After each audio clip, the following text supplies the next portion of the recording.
Welcome to the Law Management Journal and our Q&A podcast series. Through these podcast interviews, we are telling the stories and exploring the leadership and business strategies of some of the leading minds in the Australian legal sector. Hello, I'm Cameron Cooper, editor of the Law Management Journal. Today, in our Q&A series, we're speaking to Belinda Cohen, the CEO of Gilchrist Connell, a leading defendant insurance sector law firm with offices around Australia. The firm has thrived since opening its doors in 2008 on the back of its mantra to listen, engage and solve. Belinda worked as an insurance lawyer early in her career and has taken the reins at Gilchrist Connell after previously being the firm's Chief People Officer from 2020. She brings great people management experience to the position, courtesy of a former award-winning consultancy she set up to assist everyone from sole traders to listed companies, and which focused on aligning human performance with business success. In this interview, Belinda shares her strategies for getting the most out of legal practice teams, and she explains how intellectual conversations can be the kickstarter for success in law firms. We start the interview with some reflections from Belinda about taking on the top job at Gilchrist Connell. Now, it's 5 months since you took the reins at Gilchrist Connell as CEO. Makes sense, I guess, to ask you, how's it going? What have you been up to? Is it everything that you expected? And have you had any sort of successes that you're really proud about to date? Look, the past 6 months have been demanding, but also at the same time, deeply rewarding. Transitioning into the CEO role during a period of significant industry change has really reinforced for me the importance of clarity and adaptability, and that's been a significant focus in the early months about what we need to get clear about, where we need to continue to adapt and evolve the business, and that's been a very, very strong focus. I think the other surprise has been I was lucky enough to be in the business as it went through a rapid period of growth. And I think we possibly suspected that that was part of the COVID boost that many law firms experienced at that time and that it would taper off. But that growth appears to be sustaining, which is really great to see, to have that continuity in growth, the continuity of the positives in our business. And I think that has reinforced for me all of the things that we need to continue doing from here. So that's a focus on client service excellence, adapting to technological change, and continuing to be focused on our culture and our people. Now, you took over from Richard Wood, who'd obviously been there as the founder and had been in that role for a considerable period of time. Leads to the question, what are you going to do differently? What are your sort of goals for the firm in that post-Richard Wood leadership era? It is interesting because I think it's natural when you take over a role from someone who's been so established for very long that people make the comparisons. One of the principals in the firm actually reflected back to me very early on. They said to me, well, you're actually in uncharted waters. And I think that's correct. The firm that Richard built along with the firm's principals and the executive team isn't actually the firm that I'm leading from this point on. It's an evolution of that firm, but the job is necessarily different. It's about taking something that rapidly grew, positioning it to further scale, and then also adapting and evolving that business, having regard to technological change and changes in shifts in clients' expectations of their legal service providers. So I think that's a real exciting time to be in the business, and also an opportunity that I'm really grateful that I have. It's sad perhaps, but it's unusual for a firm to have a CEO with a people and culture background. That's my understanding, at least. And that seems very odd because most firms are always saying people are our priority. But what advantage, having this sort of people management background, what advantage does that bring to you as you lead the firm? Law firms are a people business by their nature. If you go back to any of the good writings about how do you build a legal business, there's the old adage of the trusted advisor. That naturally has a sense of relationship to it and connection that comes with it, and therefore people are critical in that. there's the service that we offer, but the relationships are crucial. And even in any leadership role, whether it be for a law firm or any other business, the human capital and the people side of it is critical. That's what makes everything work. And I think it's only reinforced for me how lucky I am to have the background that I do, because the game at this point is really about helping to inspire and motivate our people in service of our clients. And that's something that I really love. I also understand as a people professional that if you really want to build a robust, high-performing culture, it's a living ecosystem, and it's something that requires work every day. And it must be not only in how you show up and lead, it must be embedded in how you approach your work, the systems of operation. And so I find that work hugely rewarding, because when you get it right and you see the response in your people and then how that pays forward to the clients, that's an excellent piece of work to be a part of. And all firms, of course, are talking about the importance of recruitment and retention. So if you don't get that people factor right, you're in trouble, aren't you? Absolutely. And the war for talent, that has been a consistent thread in my former role when I was Chief People Officer of the firm, and continues to be. So even in the face of all of the technological change, you still need the good people to leverage the tools for greatest effectiveness. Yeah, I was going to ask about the Chief People Officer role. That shows, I guess, that you really do have a people-first sort of mentality. What are the secrets to people? Can you shed any light or any secrets for other leaders as they try and deal with people? For example, you said, it's important to inspire people.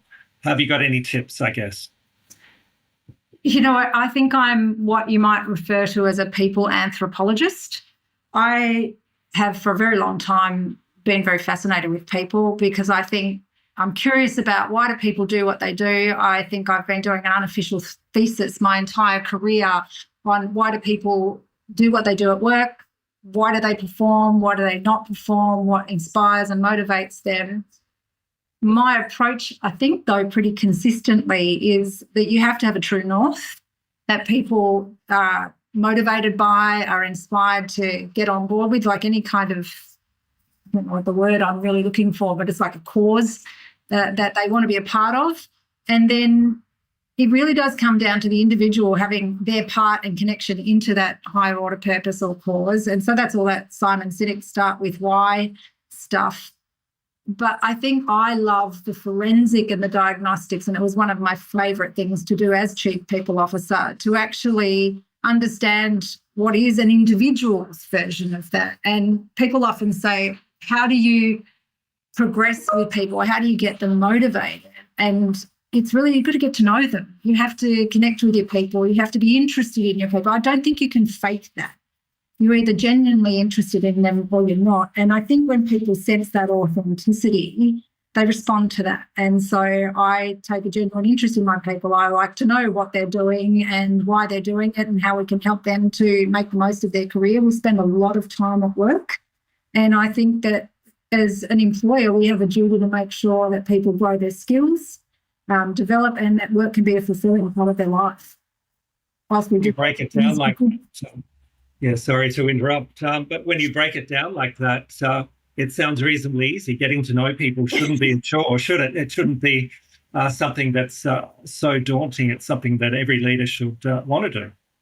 I think the challenge in leadership is that because we're busy and because we have commercial imperatives, we're looking for a formula. And my experience is, and I worked for many, many years as an executive coach supporting people at all levels, that just when you think you've nailed the formula, a human being will come along and mess with your formula. And so it really, you just have to be curious and then be willing to adapt and ask good questions, really seek to understand people to find that way through. That requires you to be authentic and honest with people at the same time. Now, Belinda, we're going to talk about AI in a moment, but there's that important AI component to potentially changing law firms and the way they operate. And therefore, on the people's side, I'm assuming that we may have some different looking people coming through with different skill sets as this AI journey sort of plays out. Do you agree with that? I don't know whether there'll be different people. I think we will definitely see an evolution in roles. And so whether it's right or wrong. I think AI is a tool, like any other tool in business, and we all need to develop new skills. I think for those of us who are in our later parts of our careers, it's like, oh, I thought I was through and I wasn't going to have to play with any new technology. But I'm embracing AI. I'm embracing the opportunities that it offers for our business. But I think it gives organisations an opportunity to really look at how do we reorient our business? How do we give our people an opportunity to continue to expand and grow their skills, leveraging the tool so that we can work differently? We had the evolution of the internet. We had the evolution of email. There's all sorts of things in the media about what AI will mean in the longer term. I'm not going to speculate about that. Currently we're looking at how we're going to use it effectively in our business in service of our clients. But I think that's an opportunity for all of us to embrace that and see where we can take it. At the end of the day, we were really lucky to hear from an industry leader recently who shared that any technological tool, it doesn't matter what it is, the effectiveness of the technological advance comes down to the people. And so once again, you start with the people.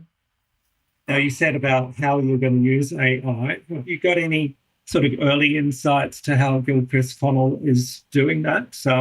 Are there any trials that you've run that are proving particularly sort of fruitful? Yes, look, we're running a range of pilots across our business in relation to AI to develop our individual use cases, and they're aligned to what we're trying to achieve in service of our clients. So we are an insurance sector law firm with complementary practices in employment and corporate and regulatory work. And so it really is looking at where does the AI fit in with our current work model, and then how do we adapt that to leverage the most from the tool there. So I think we're probably doing what many other firms are doing, experimenting. I think we have the luxury, though, of having our specialist focus, which allows us to be a little bit more targeted in our approach. We have good engagement, positive engagement across the firm with that. And so I'm continuing to learn. It's the ultimate adaptive challenge where, say, well, what will it produce? We've got to trial it and apply it and continue to hone it all the time. It sounds like you don't think AI is going to put you out of business or will put people out of jobs. No, I'm not going to speculate. I'm not a futurist. I'd like to think not. I think it's like any disruption, jobs change. I think some will go, some will, we'll invent new jobs that we haven't thought about yet. I think it will disrupt lines of business as well. Equally, I think it will present new opportunities in terms of different and new work that we haven't considered with AI. In our area, insurers and employers will be looking to consider what are the impacts of AI on risk. And so I'm just interested to observe where that goes and then what are the opportunities that presents to law firms. Watch and wait, no doubt. Yes. Let's go back, Belinda. You mentioned before you practiced as an insurance lawyer earlier in your career. I'm always interested in how people started out in the law. Was it always a dream of yours? And how did you sort of go down that path and end up at Gilchrist Connell? Goodness me. Did I have an aspiration to be a lawyer? No, I think I was one of those people who had really came out of school and had no idea what I wanted to do. But I was lucky enough in taking a broad degree early on to study a course in psychology as a minor subject. And that then led me to a legally focused assignment, serendipitously. And that then caused me to consider my options at that time. In terms of how I arrived at Gilchrist Connell, I do think it's interesting, the combination of luck and fate.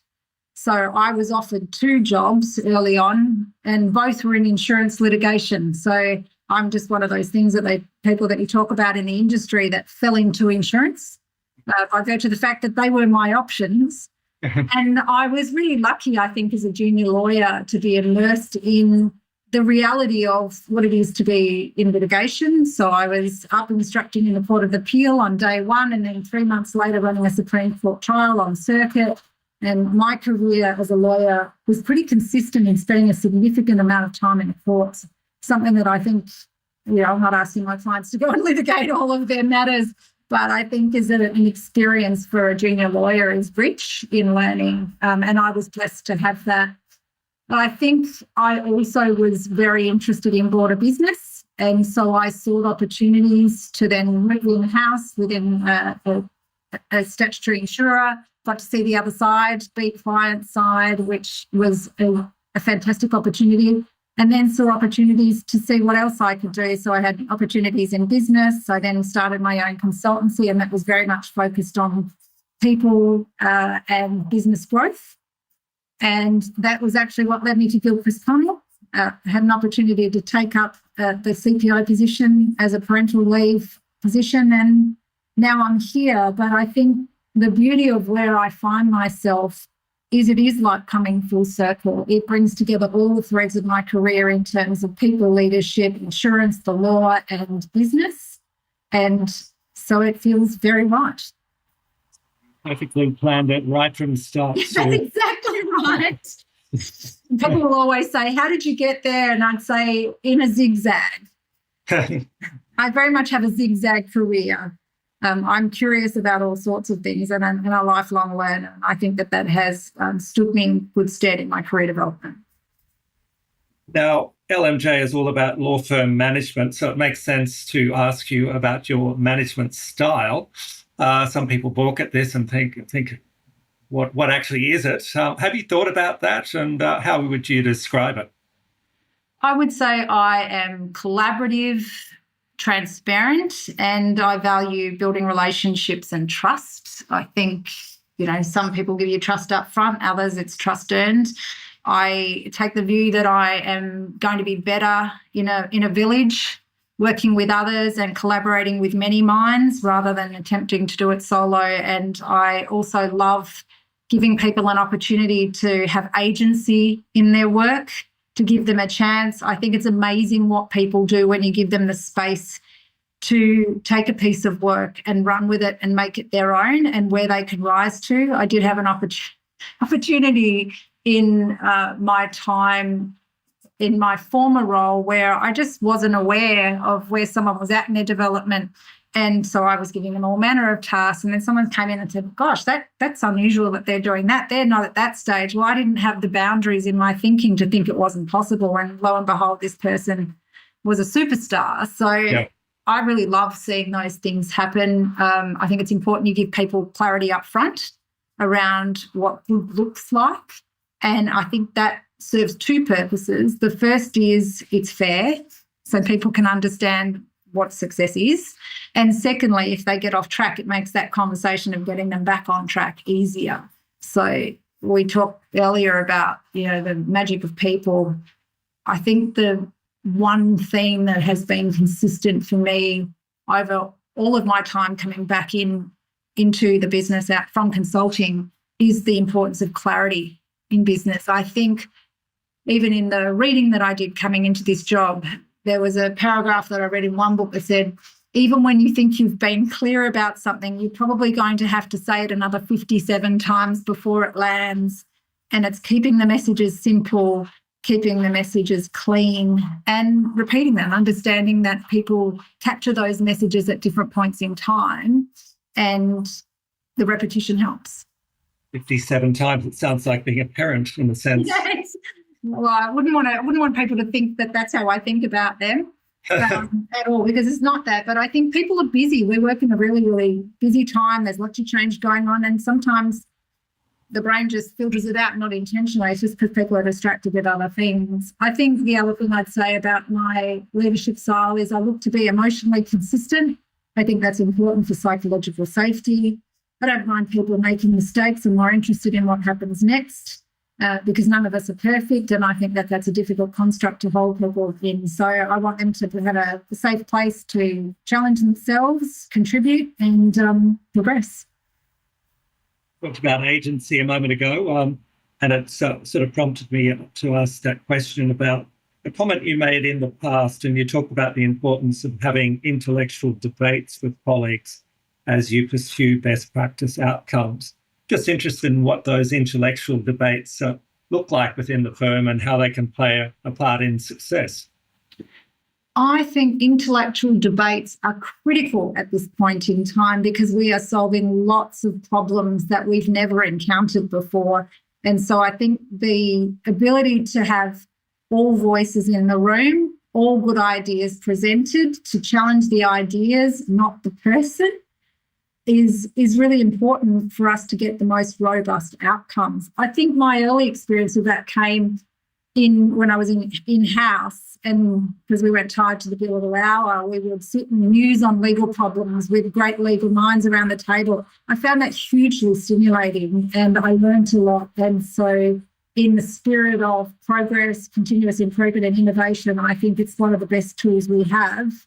And it means that we're going to get the best cognitive diversity in the room to get the best result. What did people say about the billable hour, by the way?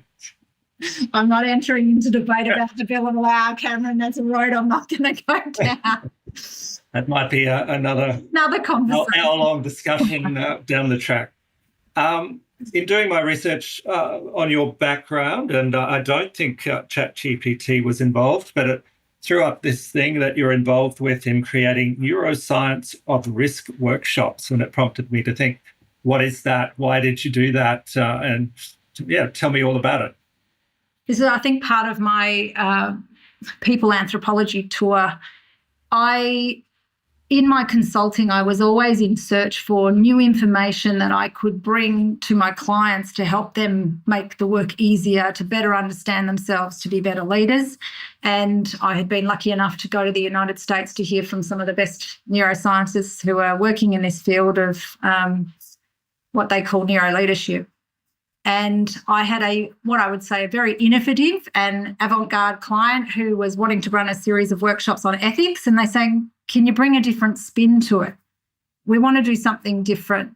And so the workshops that I developed, and interestingly, this was around the same time as the Banking Royal Commission, where there was a lot of interest about corporate corruption and corporate crime and perhaps people making poor decisions with definitely not necessarily nefarious intent, is why do people miss the ethical or moral moment and judgment? And in fact, neuroscience has a lot to offer there, because there are certain circumstances and conditions which, when present, mean that the part of the brain that triggers to identify something isn't ethical or moral or risk don't fire.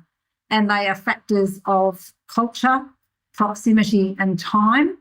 And so I designed the workshops around that to give people a different set of tools to make sure that they build the infrastructure within organisations as well as the thinking styles they need to make better moral and ethical judgments. So it was just a different human side of looking at ethics, and it was motivated by the work of a guy by the name of Eugene Saltis, who's a professor at Harvard University, he's a lecturer in ethics. And his question that prompted his book was, I'm here lecturing to a whole bunch of people on ethics, and we're looking at these ethical problems, and all of us can see as plain as day that ethics were going to be breached here. Why did the humans miss it in the moment? And I was just fascinated by that. And I said, well, do you want to explore this? And they said yes. And so that's how it came about. Sounds like another perfect fit for your career. Everything's sort of fitting into the jigsaw nicely. Now, I know you said you're busy like a lot of lawyers, so we're getting to the end of our question, sadly, but it prompts a question. You've been in the job 5 months, so I'm wondering 5 years down the track where you see the firm being, and indeed yourself.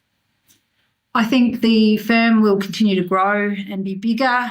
The scale of that growth, I think, remains to be seen, and that will be influenced by our clients, the markets, technology, all of those things. I don't think we're any different, but I think we will continue to be true to who we are. We will be data-driven, we will be tech-enabled, and we will continue to focus on our culture. I think that is the thread that attracted me to the firm in the first place, and it continues to hold true, and I think is a critical factor in our success.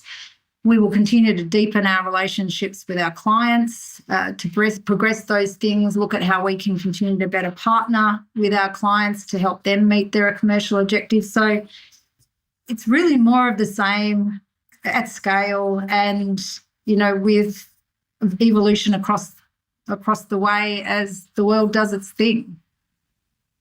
In terms of myself, I had not even thought about that, Cameron. I have been so focused on what's in front of me. I'm happy to let my career continue to zigzag and see what shows up at the right time. Check in 4.5 years by the sound of it. See where you're up to. Sounds good. Now, I have been dominating all the questions, so I always like to finish by throwing it open to the subject to get across anything else that they wanted to talk to law firm leaders about, or any other advice that you might have for our listeners. Gosh, if I was sitting in a room with law firm leaders, I'd say, well done to you for showing up. I think any leadership role at this point in time, I think leadership's always been challenging because for the time there's always an evolution of that. But the complexity of the world that we're living in and the constant change, the disruption, the economic environment, it really is a full body sport, for want of a better description. And I think it's courageous to show up at this time, to step forward and take a leadership role and to navigate a continued series of adaptive challenges. I think equally the anchors are the same. The anchors are good culture, having that living ecosystem, that you continue to evolve. I think often the statement is we want to retain our culture.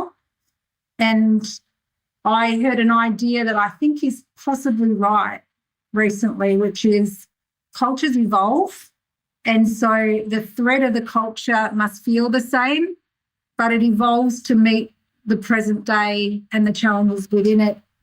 I just think you need to keep your eye on it so that the good things remain and you can continue to adapt.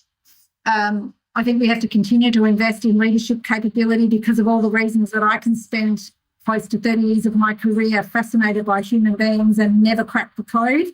I think it's hard for leaders to do that well, and I would just encourage people to stay curious and open-minded and meet people where they're at in good conversation. I think we don't have enough conversations to get alignment because we're busy, and I found that clarity and continued conversation builds connection, and all good things come from that.